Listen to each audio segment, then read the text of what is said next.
ila hadrati sayyidina Rasulillah Muhammad ibn Abdullah wa ala alihi wa sahbihi wa qarabatihi wa zurriyatihi ajma'in wa tabi'in wa tabi'at tabi'in wal awliya wa syuhada wa salihin khususan lil imam qutbil maqam sultanil awliya Sayyidi Syekh Abdul Qadir Jilani Qutbil Ahwal Sayyidul Imami Abi Yazid Al-Bustami ila ruh Qutbil Alami Sayyidul Imami Abi Hamid Muhammad bin Muhammad Al-Qazmi Sayyidi Syekh Muhammad Sayyidi Syekh Mursyidi wa Mu'abir Rahi Sayyidi Syekh Hasan arwah jami'i masyayikhina wa masyayikhim lahumul fatihah. A'udzu billahi minasyaitonir rajim. Bismillahirrahmanirrahim. Alhamdulillahi rabbil alamin arrahmanir rahim maliki yaumiddin. Iyyaka na'budu wa iyyaka nasta'in ihdinas siratal mustaqim. Siratal ladzina an'amta 'alaihim ghairil maghdubi 'alaihim waladdallin. Amin. Assalamualaikum warahmatullahi wabarakatuh. Bismillahirrahmanirrahim. Alhamdulillahi rabbil alamin wa bihi nasta'inu ala umurid dunya waddin. Wassalatu wassalamu ala asyrafil anbiya wal mursalin Sayyidina wa habibina wa syafi'ina wa tabibi qulubina Muhammadin wa ala alihi wa sahbihi ajma'in. Qalu subhanaka la ilma lana illa ma 'allamtana innaka antal alimul hakim. Wa subhanallahi walhamdulillahi wa la ilaha illallah wallahu akbar la hawla wa la quwwata illa billahil aliyyil azim. Adada kulli harfin kutiba wa yuktabu wa badala bidin wa dahrad dairina amin. Assalamu alayka ya sayyidi ya Rasulullah. Assalamu alayka ya sayyidi ya Nabi Allah. Assalamu alayka ya sayyidi ya Habiballah. Assalamu alayka ayyuhan Nabi wa rahmatullah wa barakatuh. Puji dan syukur kita panjatkan kehadirat Allah Subhanahu wa ta'ala yang mana dengan limpahan rahmat, taufik, hidayah, inayah serta riayahnya kita dapat berkumpul kembali dalam ruangan masjid yang mulia ini dengan satu tujuan dan niat yang sama, yaitu menambah ilmu pengetahuan agama lewat pengajian kuliah ba'dal maghrib yang selanjutnya semoga Allah Subhanahu wa ta'ala memberikan taufik dan hidayahnya kembali kepada kita agar kita dapat mengamalkan apa yang kita kaji pada malam ini. Amin. Bapak, ibu-ibu, hadirin wal hadirat rahimakumullah, menyambung pengajian kita yang lewat, yaitu Imam Al-Ghazali rahimahullah subhanahu wa ta'ala di dalam kitabnya yang bernama Mukasyafatul Qulub menjelaskan aslu ta'at, pokok atau modal dalam berbuat taat kepada Allah Ta'ala itu ada 4. Maka ketika seorang hamba modalnya ini lengkap, maka sempurnalah taatnya.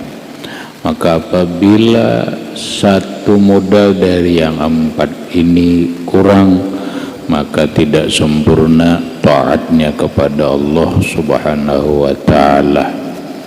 Yang pertama, al-ilmu billah, punya pengetahuan. punya pengetahuan tentang taat, punya pengetahuan tentang Allah. Yang kedua, ar-raja'u fillah, berharap kepada Allah. Yang ketiga, al-khawfu minallah, takut terhadap Allah. Yang keempat, al-muraqabatu fillah, muraqabah dengan Allah. Yang pertama, al-ilmu billah, sudah kita bahas dalam pertemuan yang lewat-lewat. Yang kedua, tentang takut kepada Allah dalam berbuat taat, juga sudah kita bahas. Yang ketiga, ar-raja'u minallah, berharap dengan Allah pun sudah kita bahas. Yang terakhir, modal dalam berbuat taat kepada Allah Subhanahu wa ta'ala adalah muraqabah. Apa itu muraqabah? Secara kalimat, muraqabah itu adalah masdar dari dasar kata raqaba, yurakibu muraqabatan, ala wazni fa'ala yufa'ilu mufa'alatan.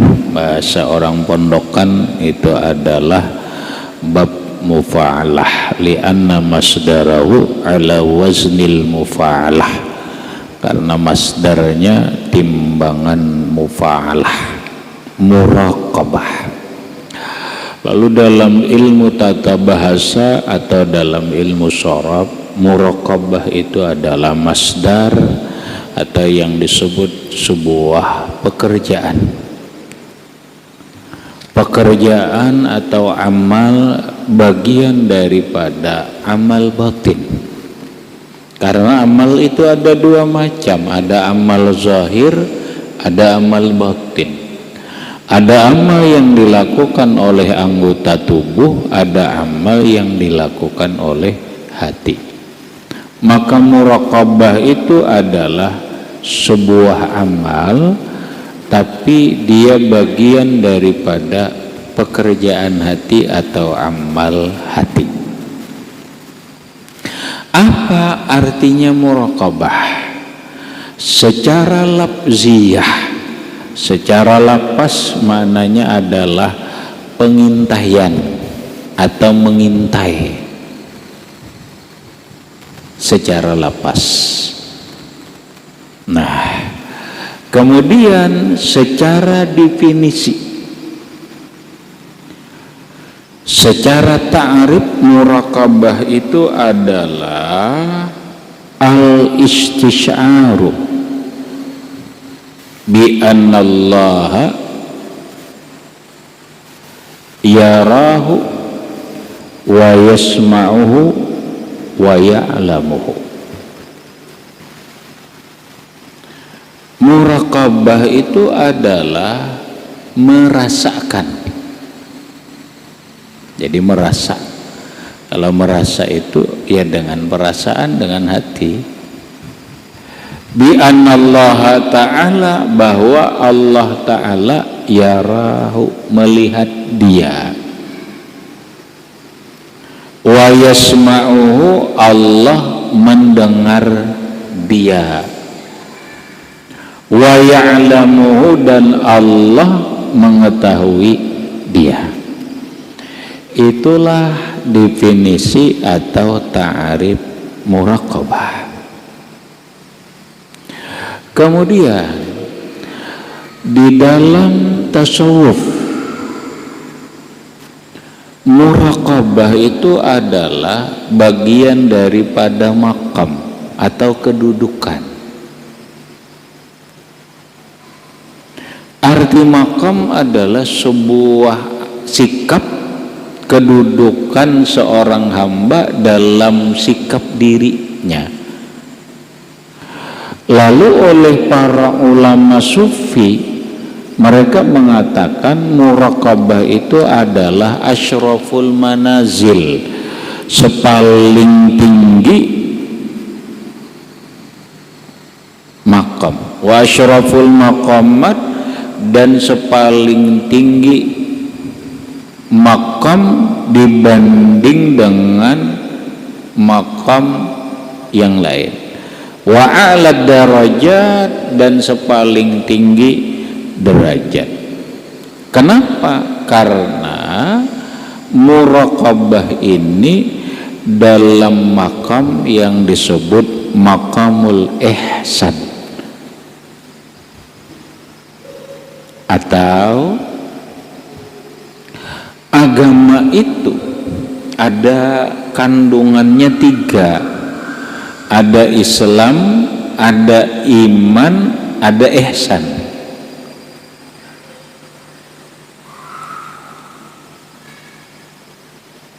Ada Islam, ada iman, ada ihsan.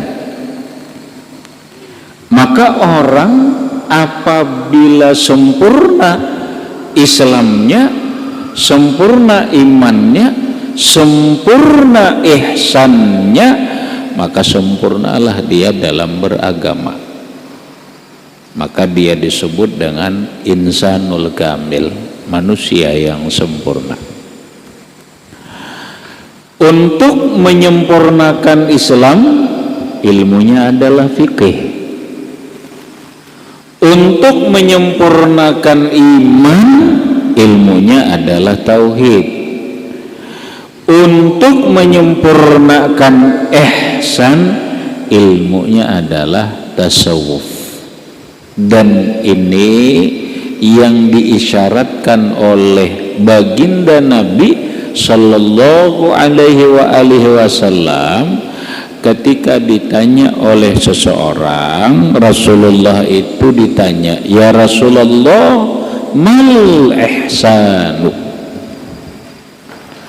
Wahai baginda Rasulullah Sallallahu alaihi wasallam, mal ihsanu? Apakah ihsan itu?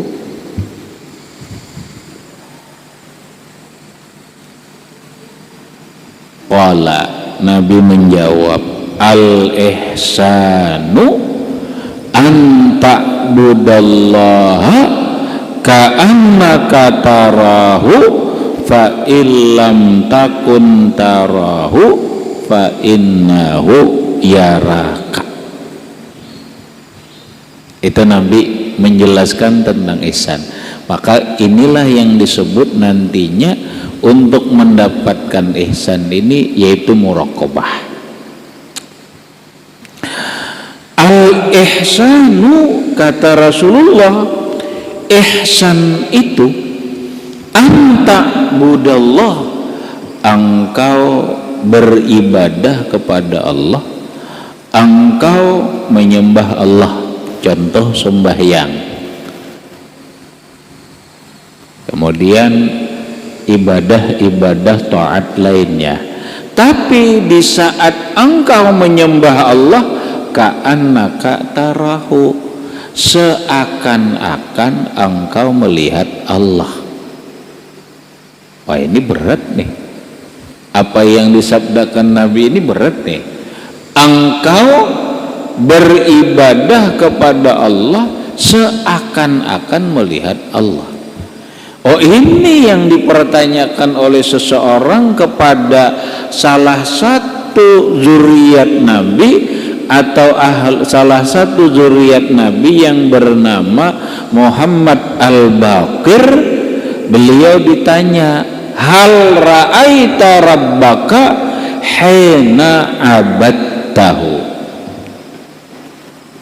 Apakah sampian melihat Tuhan ketika sampian menyembahnya? Qala ra'aituhu biqalbi. Kata Imam Muhammad Al-Baqir, aku di saat sembahyang itu melihat Allah, tapi ra'aituhu bil iman, aku melihat Allah Ta'ala dengan iman, bukan dengan mata kepala, tapi dengan hati. Ini yang disebut dalam ilmu tasawuf namanya musyahadah. Nah, lalu Nabi mengatakan, fa illam takun tarahu, jika engkau dalam beribadah itu tidak melihat Allah,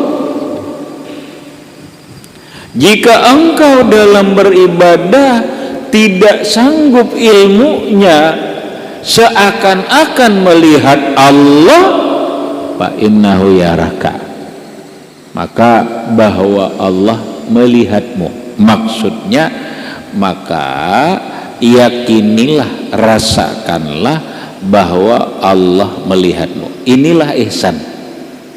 Maksudnya apa?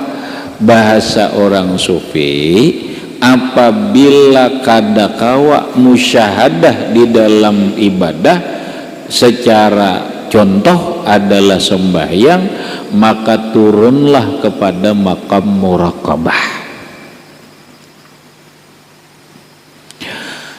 yaitu engkau merasakan bahwa Allah melihatmu, Allah mendengarmu, Allah mengetahuimu. Nah, lalu berikut kita membaca Asmaul Husna. Baca Asmaul Husna. Ternyata dalam Asmaul Husna itu ada nama Tuhan Raqib,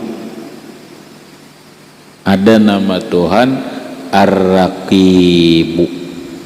Raqib itu orang nang maintai. Sekalipun ada lagi Raqib itu nama malaikat. Dalam Al-Quran Allah berfirman, ma min qaulin illa ladaihi raqibun atidun. Raqib atid. Nah, lalu ujar Habib Abdullah bin Alwi Al-Haddad dalam kitabnya yang bernama Risalatul Mu'awwanah, alaika ya akhi bimuraqabatillah, wahai saudaraku, lazimi, biasakanlah muraqabah terhadap Allah. Jangan diabaikan, tapi dibiasakan.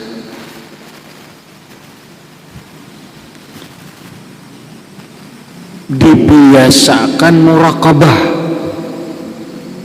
terhadap Allah, biharakatika, dalam gerakmu, wasakanatika, dalam diammu, walahzatika, dalam saat-saatmu, watarfatika, dan kerdipan matamu, wa khataratika, dan dalam geritik hatimu, wa iradatika, dan segala keinginanmu, wasairi halatika, bahkan seluruh keadaanmu.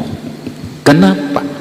Karena Allah Subhanahu wa ta'ala nazirun ilaika, Allah memandangmu, Allah melihatmu, Allah mengetahuimu.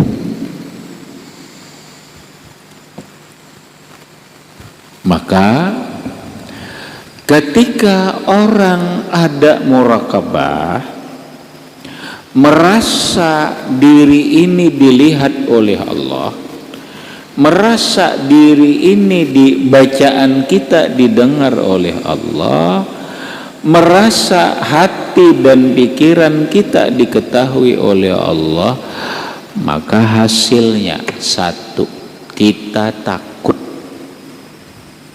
Takut apa? Secara umum takut berbuat maksiat karena Allah melihat. Karena Allah melihat. Sesuai hadis Nabi sallallahu alaihi wasallam, kata Rasulullah,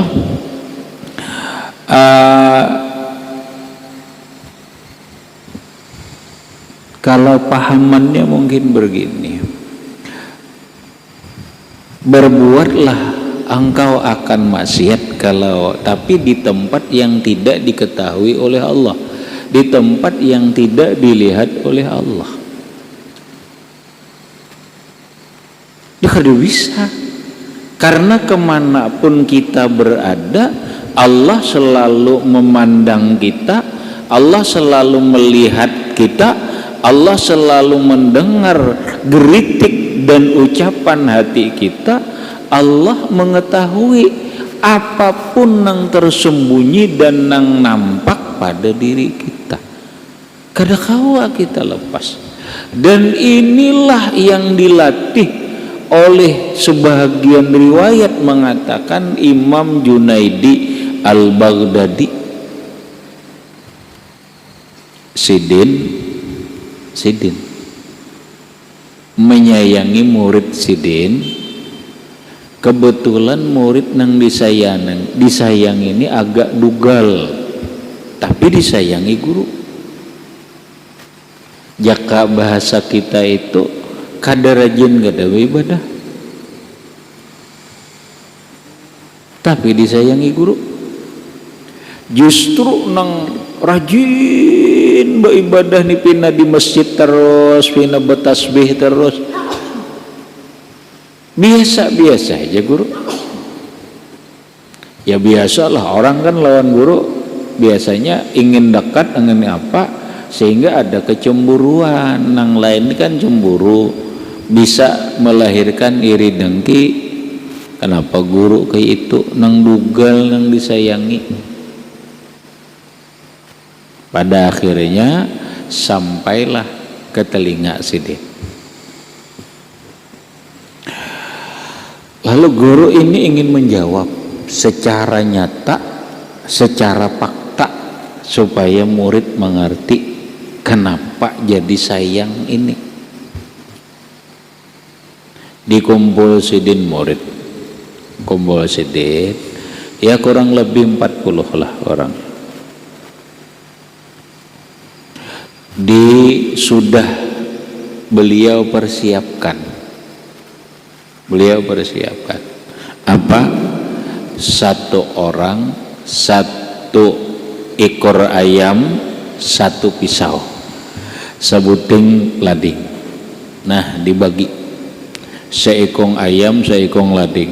Lalu guru berkata, wahai murid-muridku nang 40 ini, kalian aku suruh menyembelih ayam ini, tapi jangan ada yang melihat,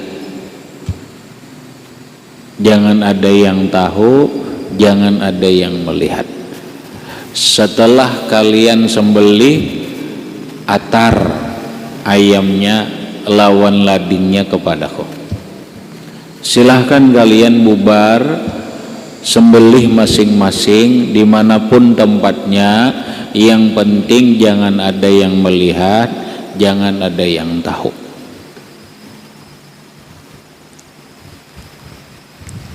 Lah, lalu masing-masing ini buka. Ada nang bersembunyi di higa pohon kasturi. Yang bahasa kita di sini tuh sembelih atar wadah guru. Nah, guru ayamnya, ini ladingnya. Ada nang menyembelih sembunyi di belakang rumah orang, boleh lihat orang dahulu, karena manusianya, karena tahunya, sembelih atar langgur. Nang seikong bersembunyi di mana?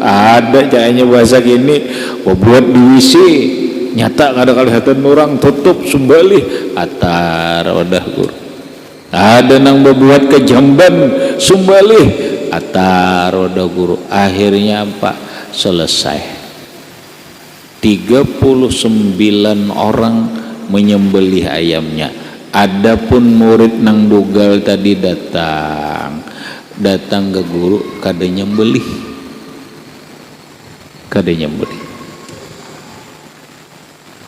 Wahai muridku, kumpul sini.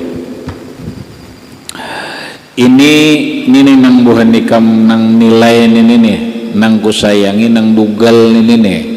Ninya nah inya kada nyembelih, ikam berataan nyembelih. Nah sekarang kita cari tahu dulu kenapa inya mati kada nyembelih. Kenapa dia kada nyembelih? Nah, ditanya, wahai Supulan, tadi aku suruh sembelih ayam ini, jangan ada yang melihat, jangan ada yang tahu. Kawan nikam 39 orang nyembelih berataan, ikam kada. Kenapa? Guru, ulun kada kawa menyembelih. Akan apa sih ladingnya ada aja. Ujar pian, kalau jangan ada nang melihat, jangan ada nang tahu. Kamana pun ulun bersembunyi, kalihatan Allah. Kamana pun ulun batutup, ketahuan Allah Ta'ala. Jadi ulun kada kaya nyembelih. Oh, wahai murid-muridku, tahu kalau barataan di kami nih. Ini alasannya nih kenapa inya kada nyembelih itu, karena inya muraqabah, karena inya merasa dilihat Allah, merasa diketahui Allah. Sedangkan disuruh jangan ada nang melihat, jangan ada tahu. Buhan nikam kada nang pahamnya, nang lain kada nang pahamnya.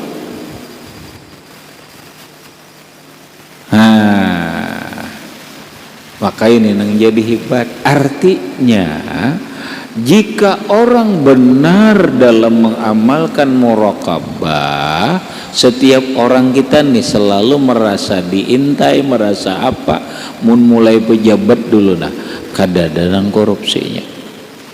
Kada usah CCTV, kada usah baka pika.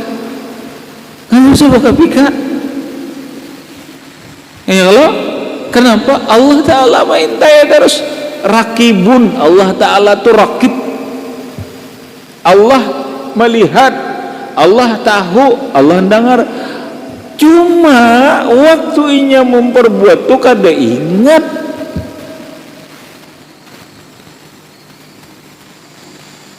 Inilah ujar para ulama, ternyata sekarang ini yang sangat penting kepada umat itu adalah mempelajari tasawuf. Yang sangat penting itu mempelajari tasawuf sudah. Dengan kenapa ini siapapun kawa memakai, cuma pendalaman dan pemakaiannya aja nang kayak apa. Makanya tadi seandainya para pejabat kita nang kayak ini, kada ada korupsi, kada ada kolosi, kada ada nepotisme, kada ada dan yang lainnya. Nenek makanya diterapkan muraqabah terus nih, insya Allah maksiat kita itu kurang. Seandainya muraqabah itu ada di diri kita, insya Allah kita ini sedikit demi sedikit sembahyang ini mulai khusyuk.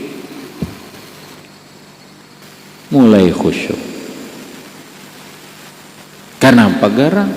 Karena salah satu cara untuk menunjang khusyuk itu adalah muraqabah. Maka ketika kita sembahyang tidak ada atau kehilangan khusyuk, aduh gawat deh. Rasulullah Shallallahu Alaihi Wasallam bersabda, as-salatu imaduddin, sembahyang itu tiang agama. Paman aqamaha faqad aqamaddin, siapa yang mendirikan sembahyang berarti dia menegakkan agama. Wa man tarakaha faqad hadamaddin, siapa yang meninggalkan sembahyang berarti meruntuhkan agama. Terus apakah orang serta-merta begitu dia melaksanakan sembahyang lalu agamanya itu tegak, agamanya itu mantap? Kada. Lalu ternyata orang-orang korupsi, orang-orang sembahyang aja, tapi itu kenapa kada tegak? Oh, ternyata ada hadis Nabi lagi. Kata Rasulullah, as-salatu imaduddin wa imadus shalah al-khusyu'u, sembahyang itu tiang agama. Bila agama kadat betiang, runtuhlah. Namun kata Rasulullah, wa imadus shalah, tiangnya sembahyang al-khusyu'u, khusyuk. Berarti mun orang sembahyang kada khusyuk, hancur sembahyangnya, runtuh sembahyangnya. Lalu ujar Imam Al-Hasanul Basri, man lam yakhsha bis-shalah asra'u lil uqubah. Orang tuh sembahyang tapi kada ada khusyuknya. Ada khusyuknya sembahyang itu, orang itu kata Imam Hasan Basri, asra'u ilal uqubah, lebih cepat disiksa Allah. Loh kenapa? Ya karena sembahyangnya kada berfungsi, sehingga fungsi sembahyang nang dikatakan Allah, inna sholata tanha anil fahsya wal munkar, sesungguhnya sembahyang itu bisa mencegah kekejian fahsya. Fahsya itu apa? Dalam Al-Quran Allah mengatakan fahsya itu adalah zina. Allah berfirman, wala taqrabuz zina innahu fahisyatun wa sa'a sabila, janganlah kalian mendekati zina karena zina itu fahsya, jahat. Maka secara inti fahsya itu adalah zina. Kalau orang yang sembahyangnya khusyuk tidak akan berzina. Tapi ketika orang sembahyangnya kada khusyuk, maka sembahyangnya tidak bisa mencegah fahsya. Iya nang berzinah jalan, padahal sembahyang aja, rajin aja sembahyang, tapi berzinah, berarti sembahyangnya kada berfungsi untuk mencegah dirinya dari berbuat kejahatan yang secara khusus adalah zina. Ini menunjukkan sembahyangnya kada khusyuk.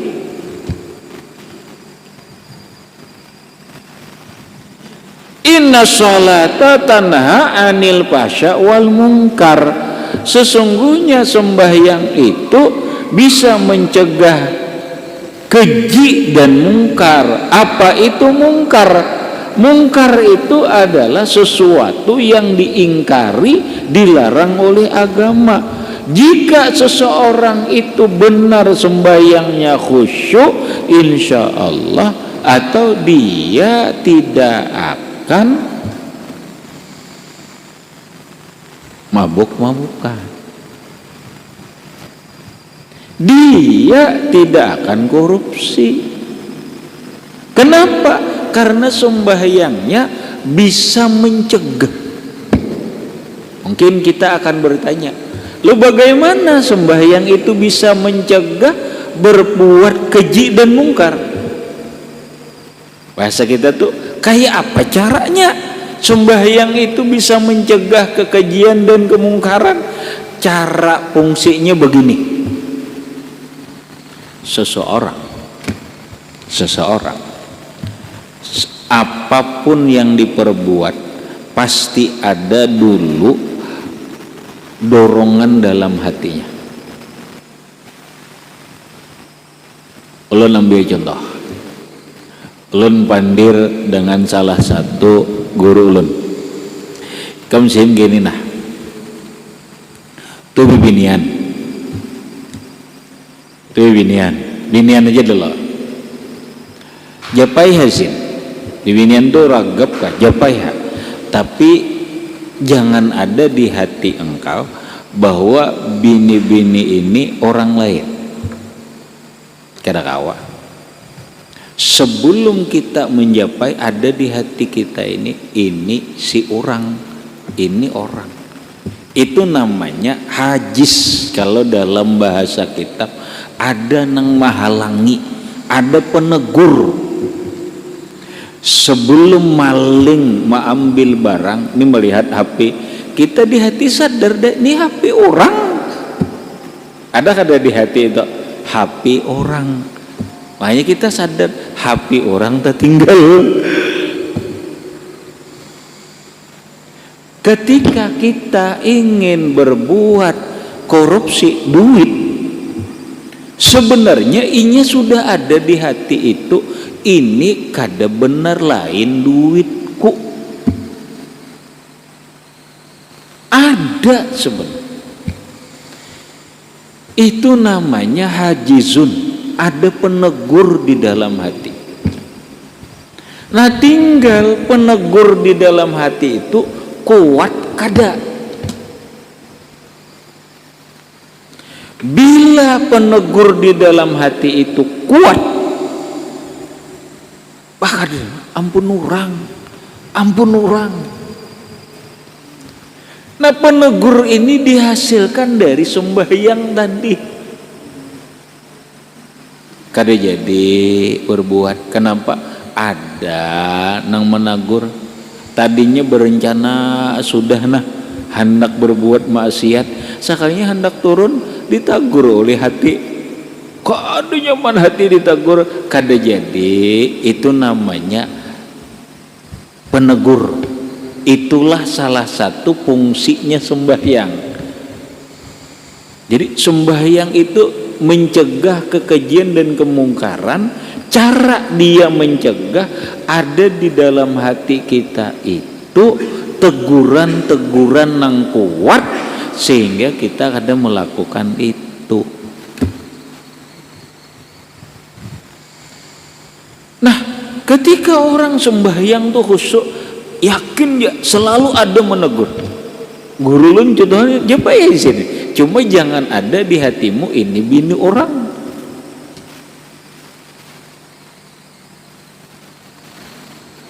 Pasti ada lah. Ya kada pasti ada. Ini. Nah, tinggal kuat kadanya. Penegur dalam hati ini kuat kada? Nah ketika penegur dalam hati ini kuat karena sembahyangnya kuat, khusyuknya, dia tidak akan melakukan kekejian dan kemungkaran itu.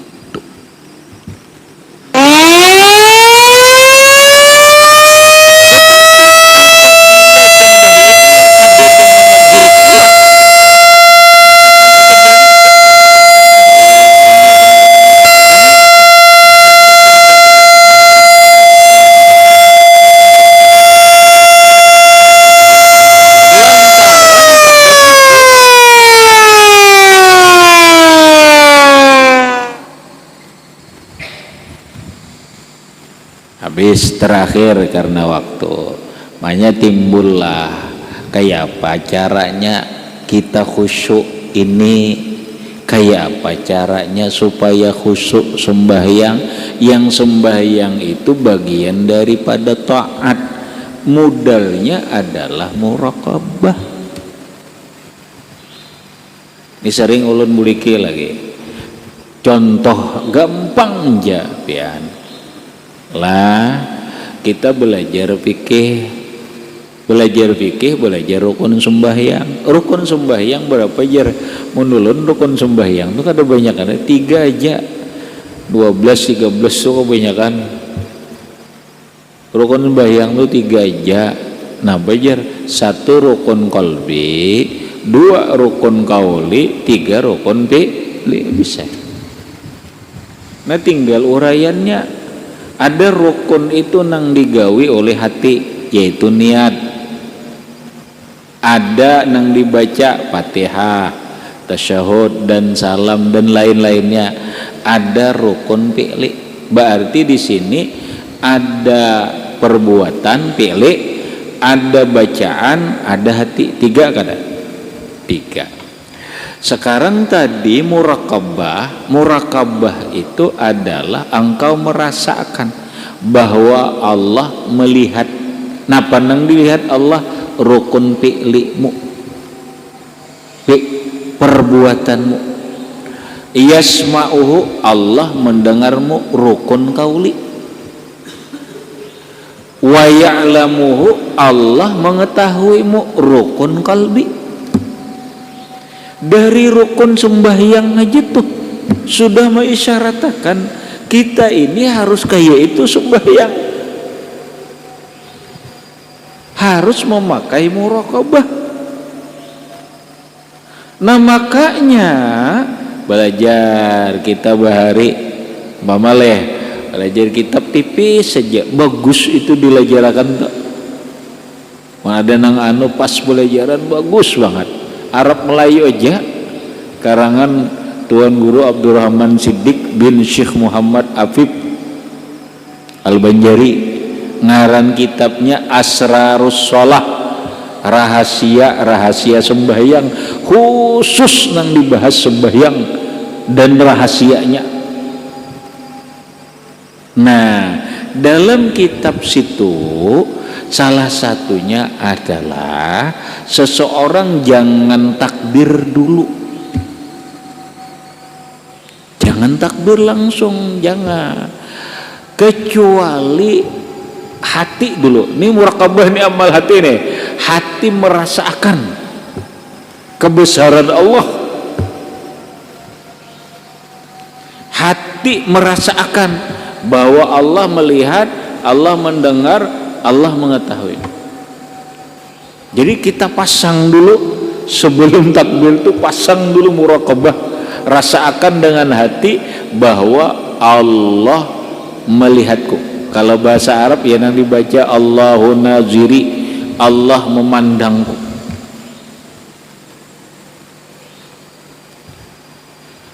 Allah mendengar bacaanku. Allah mengetahui hati dan pikiran. Nah, setelah ada itu kita rasakan kehadiran Allah, bahwa Allah ini mengintai kita. Allah mengintai kita dengan ilmunya, dengan basarnya, dengan samanya. Rasakan bahwa Allah melihat diriku, gerak-gerikku, Allah mendengar bacaanku, Allah mengetahui hati dan pikiranku. Sudah ada, mantap, berarti Allah hadir ngarannya.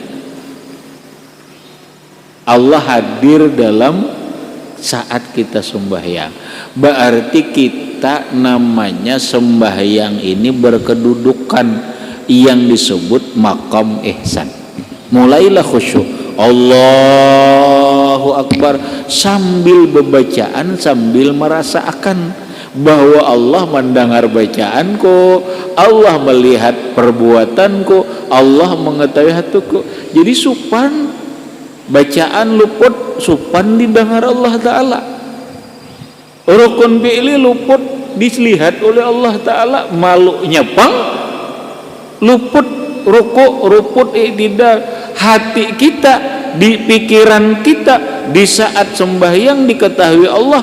Kemana orang kada tahu ulah sembahyang umpama jadi imam, biar di belakang nih kada tahu, apa pikiran ulah kada tahu, Allah tahu. Jadi kada perlu pandangan manusia ini, Allah yang melihat. Allah tahu supannya.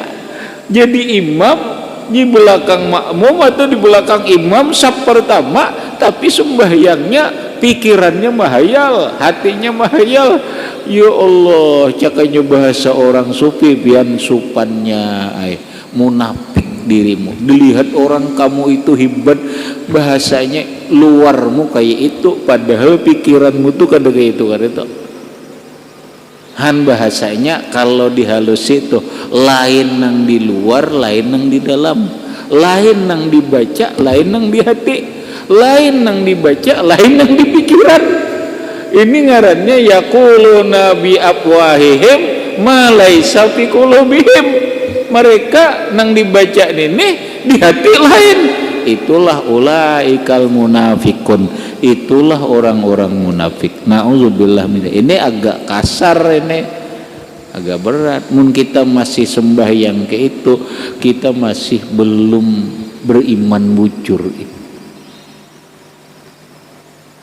Nah, kita latih ini terus merasakan bahwa Allah melihat, Allah mendengar, Allah tahu. Sedikit-sedikit ada pikiran nyimpang, ingat, lurus lagi. Ada pikiran nyimpang, lurusakan lagi. Ada pikiran, lurusakan lagi. Insya Allah sedikit demi sedikit maka kita beribadah dalam berkedudukan ihsan. Maka kita ini akan apa? Lebih naik. Ilmunya terus dikaji, maka insya Allah apa yang dikatakan Imam Ghazali, taat kita akan sempurna. Hadirin rahimakumullah, karena waktu itu dulu yang dapat ulun sampaikan berkaitan dengan muraqabah. Mudah-mudahan dan berkat kita berkumpul ini Allah Subhanahu wa taala ngampuni dosa-dosa kita, baik dosa zahir ataupun dosa batin, dan mudah-mudahan dan berkat kita berkumpul ini Allah Subhanahu wa taala mengumpulkan kita dalam surga dengan berkat Rasulullah sallallahu alaihi wasallam wa alihi wa ahli baitihi wa zurriyyatihi wa ashabihi wa bisirril Fatihah. A'udzu billahi minasyaitonir rajim. Bismillahirrahmanirrahim. Alhamdulillahi rabbil alamin.